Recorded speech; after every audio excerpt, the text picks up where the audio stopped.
Bonsoir à toutes et à tous, mesdames, messieurs, merci de nous choisir pour vous tenir compagnie chez vous. Nous sommes Éduc-Soir. Au programme, plusieurs sujets. Nous allons commencer avec notre invité. Avec lui, nous allons évoquer la possibilité que la jeunesse congolaise, les étudiants, après le fait d'être étudiants, ont pour réussir tout en étant indépendants, donc l'entrepreneuriat. Et nous allons comprendre ensemble avec lui comment se maintenir dans ces secteurs. On aura aussi le moment d'apprendre le bon français. Ce sera avec Roger Lukunga. Lui, il viendra avec nous pour le bon français. Et à présent, nous allons laisser la place à Priscilla sur la thématique sur les sextapes en milieu scolaire. Est-ce qu'il faut priver les enfants les téléphones Android ou il faut les laisser à leurs responsables, la responsabilité de bien gérer les choses. En tout cas, c'est ce que nous avons prévu pour vous ensemble. N'hésitez pas, découvrons ce que c'est le thématique de la soirée. Sans plus tarder, nous allons commencer avec notre invité qui est déjà avec nous sur ces plateaux. Il s'agit bel et bien de Freddy Kaniki qui a plusieurs casquettes. Freddy, bonsoir. Bonsoir.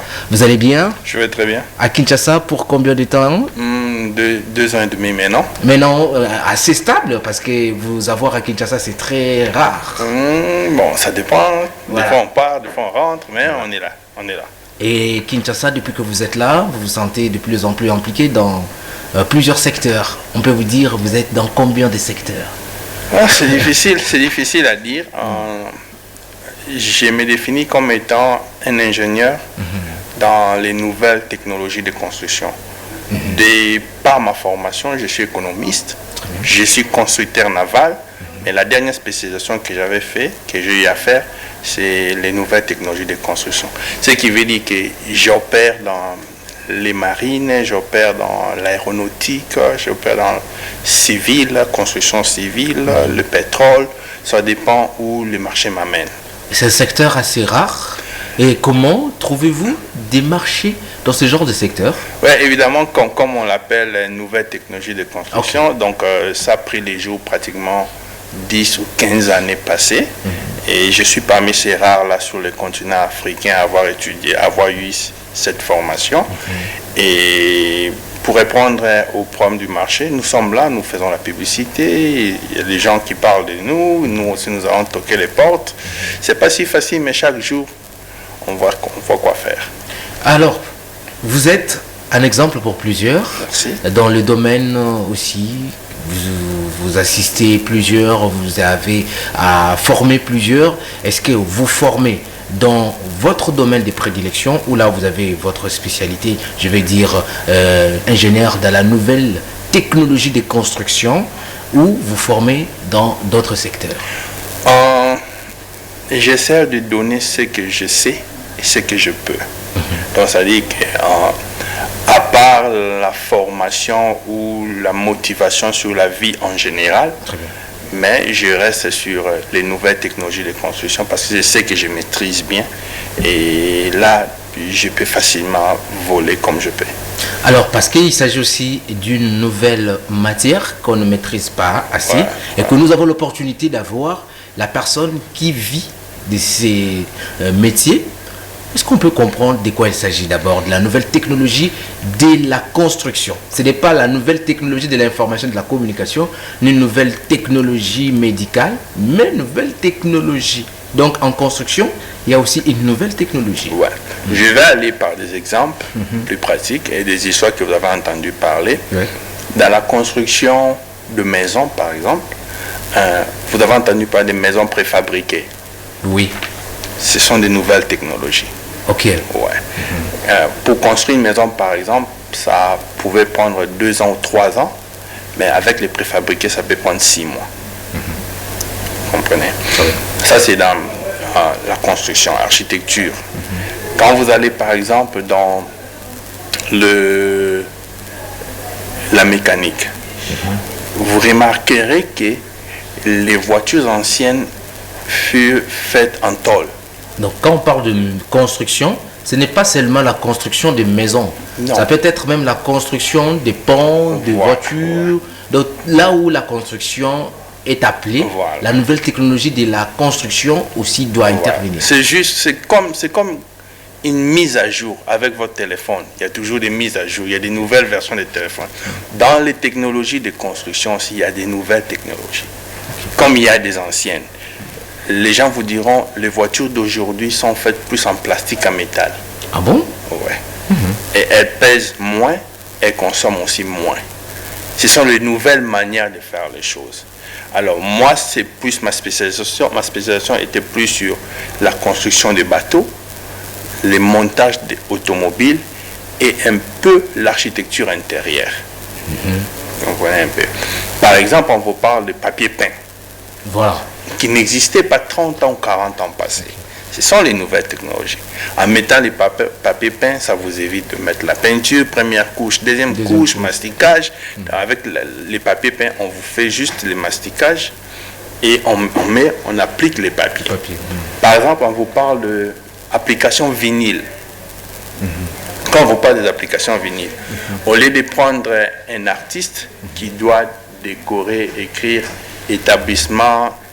Là même, nous sommes en train de vous prendre en image. Ouais, nous aimerions savoir maintenant, ça c'est une construction en cours. Non, ça c'est une rénovation. Nous sommes en train de rénover une Porsche Cayenne. La Porsche Innovation intérieure. Intérieur, ouais, ça c'est l'intérieur. Donc vous allez actualiser comme on le voit dans des cinémas, des émissions américaines où on a une voiture qui était déjà complètement abîmée.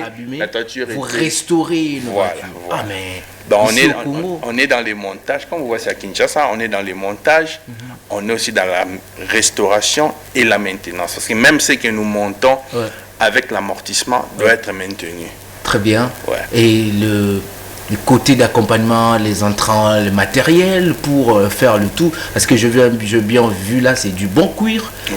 D'où le cuir est venu du Dubaï, il y a aussi des matériaux ici, mais pour des commandes spécifiques, nous achetons à l'extérieur du pays, nous commandons, ça arrive. Mais généralement, d'une manière générale, les intrants sont sur le marché congolais. Ah, ça c'est une très bonne nouvelle. Alors nous allons aussi profiter, après avoir compris c'est quoi la nouvelle technologie de la construction, apprendre un peu de vous. Okay. Comment ça a commencé pour se dire, il y a eu beaucoup des opportunités qui se sont présentées devant vous, plusieurs vous sollicitez vos services, vous vous êtes dit non, j'arrête parce que vous venez de l'extérieur du pays, en Europe plus précisément. Vous rentrez ici chez nous. Comment ça a été au début quand vous êtes décidé de vous installer? Bon, c'était pas facile. Je tiens à remercier ma soeur, Claudie Kapinga, moi j'ai habité l'Afrique, j'ai grandi en Afrique du Sud, j'ai étudié en Afrique du Sud, mais j'ai travaillé aussi dans plusieurs pays européens. Alors, des gens comme ma soeur voyaient tout ce que je faisais en Suisse, en Allemagne, les conférences que j'ai partées, les réalisations en Suisse, on me prenait en Afrique du Sud pour aller faire des travaux en Suisse, à Dubaï, tout ça. Et elle disait toujours, tu dois rentrer au pays. Avec tout ce que tu fais là-bas, tu dois rentrer au pays. Le pays a besoin de toi. C'est depuis 2014-2013 qu'elle elle commençait à vous mettre... Elle faisait du bruit parce qu'elle était avec moi en Afrique du Sud. Après, elle est rentrée ici. Elle faisait trop du bruit chaque jour. Ce que tu fais là-bas, tu dois rentrer. Après, ma maman aussi a commencé à parler. Après, ce sont les amis aussi qui parlaient. Les réactions, parce que je suis trop sur Facebook. Les réactions aussi des quand gens. ils ont vu vous... Ouais, quand ils voient, ils demandent... Publication, voilà. Tu es à Kinshasa? Non, je ne suis pas à Kinshasa. Je suis en Afrique du Sud. Des fois, je suis en Europe. Ah, mais pourquoi tu viens pas? Pourquoi tu viens pas? Et bon, c'était pas une décision facile à prendre. Vraiment? Ouais, c'est parce que bon, j'avais quand même ma petite fille, j'étais à l'aise là-bas. Mais ce n'est qu'en 2018 que j'ai commencé à ressentir que non, trop c'était trop pour moi. J'ai quand même fait beaucoup de ce côté-là et ça vaut la peine de quand même rentrer ici. C'est ainsi qu'un jour je me suis décidé, bon, je vais quand même venir. Je suis venu, bon, Covid était là, les choses n'ont pas marché au début, voilà. Juste quand j'arrive en 2019, en décembre 2020, c'est confinement déjà. Mais bon, on est là, on va très bien. Ah, très bien. Là, c'est le côté fort où on s'est dit prendre le risque dans l'entrepreneuriat. Est-ce que c'est facile? L'entrepreneuriat, c'est pas facile. Oh là là. Ouais. J'ai là, nous qui vous dirons. Non. Je pense qu'il faut que nous puissions éduquer les autres. Dire la vérité. Très bien. Il y a 13 éléments. Il y a l'élément, les commerces. Il y a l'élément entrepreneuriat et il y a l'élément liberté financière. 3 éléments. Les gens pensent que être un entrepreneur, vous allez devenir un millionnaire. C'est ce que les gens ont en tête. Mais c'est ce qu'on nous prêche. Non, c'est pas ça. Vous resterez pauvre en étant travailleur chez quelqu'un, vous ne serez jamais riche. On doit changer les discours. Il y a des gens qui travaillent pour des grandes entreprises qui sont riches financièrement, libres, je dirais. C'est ça les mots appropriés. Voilà. Parce que l'entreprise leur permet de grandir. Il commence avec l'entreprise comme étant un simple travailleur. Demain, il devient DG de l'entreprise. Vous comprenez un peu? Certains ont commencé même stagiaire. Voilà. Pourquoi cette personne doit devenir un entrepreneur? Pourquoi? Non. Vous comprenez? L'entrepreneuriat... C'est des rares vérités qu'on écoute dans le secteur d'encouragement, des coachings. Non, l'entrepreneuriat, c'est lié à un impact social. Parce qu'il y a beaucoup d'entrepreneurs qui ont commencé des histoires, des réalisations, ils sont morts, et ce n'est que les autres qui ont pu continuer avec leur idée. Les gars qui ont créé ou inventé l'ampoule, l'électricité, James Watt, on vous parle de Newton, tous ces gens, ils n'étaient pas riches. Mais ils ont pavé un chemin pour que les autres puissent continuer. Et ce sont ces autres, la 3e ou 4e génération, qui bénéficient maintenant de cela. Vous comprenez? Ouais. Quand on veut être entrepreneur, il y a cet aspect-là d'impact social. Quand on veut être commerçant, c'est là maintenant on se dit, ok, je peux vendre un gouba pour avoir l'argent. Là, on ne se soucie pas. On ne se soucie pas de ce qui se passe. Vous importez de la Turquie, vous vendez, on s'en fout. Mais quand on est un entrepreneur, on commence quelque chose, on se dit, ok, c'est que je commence. Quel est l'impact dans 2 ans, dans 3 ans? Si aujourd'hui je meurs, qui va continuer avec l'initiative? C'est le cas pour vous. Est-ce que vous vous êtes posé cette question en allant dans les secteurs que vous avez beaucoup plus de la maîtrise? On prend la nouvelle technologie de la construction, les nouvelles technologies de la construction. Vous commencez une activité à Kinshasa, en République démocratique du Congo, où les nouvelles technologies de la construction n'est même pas encore reconnues. Voilà. C'est ça avec moi, parce que on doit se dire une vérité. Je n'ai pas quitté là où j'étais pour venir faire des millions ici. Si j'en fais... Et pourtant, vous étiez déjà bien, parce que vous venez de dire qu'il est déjà... Ça va, on est à l'aise, qu'on ne le trompe pas. Voilà. Si on fait des millions ici, c'est bon. Oui. Mais ce qui est important, c'est que ce que nous avons appris, nous le léguons aux autres. Ce que nous avons fait dehors, nous le faisons aussi ici. Parce que quand Freddy monte un bateau en Suisse, c'est rien. Il y a beaucoup de Suisses, il y a beaucoup de Blancs qui construisent des bateaux. Mais quand Freddy construit un bateau au Congo, c'est une valeur ajoutée. Vous voyez la différence. C'est d'abord pour les Congolais, parce que non seulement c'est made in Congo, mais il y a des gens autour de moi qui apprennent la science, la technologie. Quand Freddy ne sera pas là, ils vont continuer. C'est ça mon souci à moi. C'est ça la différence. Parce que si vous voulez devenir entrepreneur pour faire des millions, vous pouvez ne pas. Ça va vous stresser. Je dois dire la vérité aux gens. Si vous voulez devenir millionnaire, faites le commerce. Vendez, vous achetez ceci, vous vendez là où vous êtes. Ils s'en foutent. Ils jettent des plastiques sur la route, ils font ceci. Mais un entrepreneur, quand il voit les plastiques, il dit pollution, conservation de la nature. Qu'est-ce que je peux faire? L'impact social. Vous comprenez? C'est ça un entrepreneur. Il cherche à changer son milieu du mal en bien. Mais un commerçant, il s'en fout. Il vend ses tomates, après il jette ça là-bas. Il s'en fout, il vous dira qu'on aime ça à l'État. C'est ça la différence. Alors, si nous éduquons les enfants à être des entrepreneurs, c'est pour amener un changement. Aujourd'hui, on parle de Johnny Walker, aujourd'hui, on parle de Mark Zuckerberg, aujourd'hui, on parle de Damson, on parle de grands entrepreneurs qui ont changé l'image du monde. Il y en a beaucoup. On parle de Mercedes-Benz, ce sont des pionniers de l'industrialisation.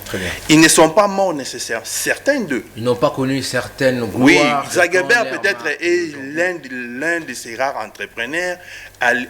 Jacques Ma d'Alibaba qui ont commencé, ils ont vu aussi l'argent. L'argent quand même de millions. Voilà. Mais les premiers entrepreneurs ou beaucoup de pionniers dans l'entrepreneuriat, ils n'avaient que le minimum parce qu'ils voulaient juste changer. Comme les Chinois disaient encore, ils disent, si je plante une mangue, un noyau d'un manguier, oui. Et si je ne mange pas, même si mon fils mange, j'en ai mangé. Très bien. Vous voyez, c'est ça l'entrepreneuriat. Mettons de côté... Le côté lucre, le côté commerce. Ce n'est pas mauvais. Mais d'abord, ce que nous faisons, quel est l'impact? Et nous avons une question capitale, dans le sens que l'entrepreneuriat aujourd'hui intéresse presque tout le pays. On se réveille là, le ministère de l'entrepreneuriat, et aujourd'hui nous aussi, nous avons le ministère des PME et entrepreneuriat. Est-ce que les jeunes comprennent et suivent aussi cette évolution de choses où les Congolais, arrêtons-nous aux Congolais, suivent l'évolution de l'entrepreneuriat dans d'autres pays? Oui et non. Oui, pourquoi? Oui, parce qu'on entend parler. Okay. Entrepreneuriat, c'est déjà un bon mouvement. Non, parce que la manière dont les choses sont faites à l'extérieur du pays, c'est pas comme il est fait ici. Ici, on a plus de coopérants. Les gens, ça va Shida. Vous comprenez un peu? Et ils s'appellent entrepreneurs. Ici, il y a des entrepreneurs sans bureau.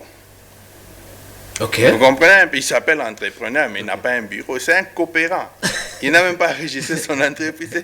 C'est juste là aussi, il y a un vrai souci. Ouais, une entreprise qui n'est même pas connue, voilà, qui n'a pas de siège, qui n'a même pas de papiers officiels. Mais il utilise un grand mot, il fait les lobbying. Parce qu'on aime toujours prendre les mots anglais. Il fait les lobbying. On est dans les lobbying, on est dans ceci. Vous comprenez? Donc, oui, comme j'ai dit oui et non, il y a cette vague-là.